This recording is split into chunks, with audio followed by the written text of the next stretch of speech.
What's going on, guys? So what we're going to be going over today is all the costs associated with selling on Amazon and kind of a breakdown of the kind of costs you'll see when talking to suppliers and what to expect when buying a product, just so you don't encounter any hidden costs, because a lot of these I had no idea when I started selling, even after watching tons of YouTube videos, because no one ever brought it up. So I'm kind of break it down, show you the exact numbers of one of the products I just started and what it looks like, so you guys can kind of see it, and when you do it for yourself, you won't be surprised at all with any of the fees or anything. So, of course, there's the basic fees, which I get asked a lot. So it's $40 a month to be an Amazon seller, and that's the only fee. That's all you'll get. And then, of course, Amazon takes a percentage, but we'll go over that in this. So let's say we're talking to a supplier. We found a product that sells well using Jungle Scout, and we're looking to start that product. We talked to suppliers. We negotiated a price per unit. I'm going to kind of show you how the payments break down for a different product. So usually when I start my first product, I'll do like a trial batch of 250 to 500 units. I put this on the high end so you guys can kind of see that you really don't need that much money to start this. In this example, it's about $1,400, but that's 500 units. You could cut that in half. So you can really start with 750, 1,000. I would definitely have at least 750 though to start. And if you don't have that right now, go watch my videos on retail arbitrage. If you have $100, $200, you can probably build up to that in 2 or 3 months doing that while learning how to sell on Amazon at the same time. So for this product, I contact my supplier, I got a price, and I kind of broke it down for you guys. So this is for 500 units of a product. So in total for that, the supplier told me it would be $900, which breaks down to $1.80 a unit. And for those who don't know what a unit is, because I do get asked that question, it's just one piece of a product. So one product. So it's $1.80 for that product per unit. And then they said, okay, if you want to add your logo to it, it's going to be another 10 cents. Now, this was really cheap. I normally encounter 50 cents to add my logo, but this supplier was different for some reason. And some will have like a minimum order quantity, like, oh, you have to order 500 or 1,000 if you want to put your label on it, because they have to make a mold for you or print it differently. So 10 cents for that, add a label. So what's a label? So when you are selling on Amazon, you need a UPC code. You just need the number, and that's not what you send to your supplier. You put that in your Amazon listing, and Amazon will give you an Amazon label, which is just that barcode, but then with the name of your product and a different number under it. And that is what you send to your supplier to put on each unit. Now, if you don't want to do this, Amazon will do it for you, but they charge 20 cents a unit, which I'll show you in a little. So 10 cents for that, 10 cents for adding the label. Now, shipping. Since we're going from China, this product was pretty light. It was only half a pound and about this big in a box, not even.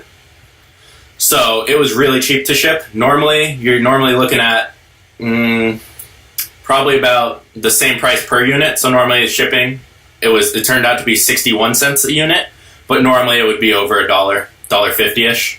If you have like a product that's 1 pound and decent size, fits in a shoebox, normally expect the same cost as the product.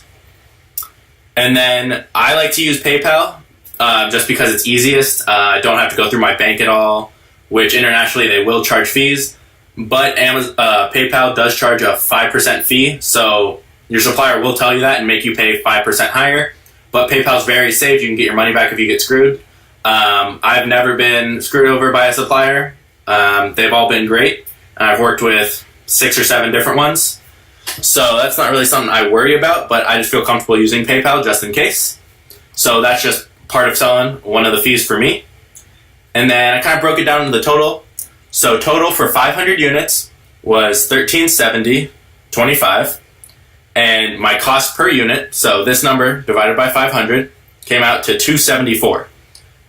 So then, this is kind of how I'll keep track of my products and check if they're profitable after doing research and finding one that sells well. So I say, okay, after looking at this product, I want to sell mine at $19.99. Okay, so this product sells for $19.99. each unit shipped all in with all these costs is $274. So that's what I have here. And now Amazon takes a referral fee, which is just 15% of the sale price, so $3. Now keep in mind, I've said this before, if your 15% doesn't add up to at least $1, Amazon will charge you $1 or 15%, whichever is higher. So if you're selling a product for $5, your 15% is obviously under $1. They'll charge you $1 minimum. So that's why it's not really beneficial to sell really cheap products. That's why I kind of stay above $15. And then we have the fulfillment fee, also called like the FBA fee. So this is for Amazon to hold your product, ship it for you, and do your customer service when someone orders your product. This means you don't do anything. I ship the products there. If one sells, Amazon does everything, packages up, labels it, ships it to the person. I don't do anything. So that's the fee for that. Usually, if you have a product that's a pound or less and fits in a shoebox, your fee will be under $4. Usually 3 to 4 is pretty normal for all my products. Now, here's the labeling fee I was talking about earlier. If you want Amazon to label it, it will cost you 20 cents a unit. Now, most suppliers will do this for 10 or 15 cents. Mine did it for 10 cents a unit, which is cheaper than 20 cents. So why would I not have them do it? That just saved me $50 overall since I ordered 500 units. So for me, this fee will be $0 since I already paid my supplier to do it right here.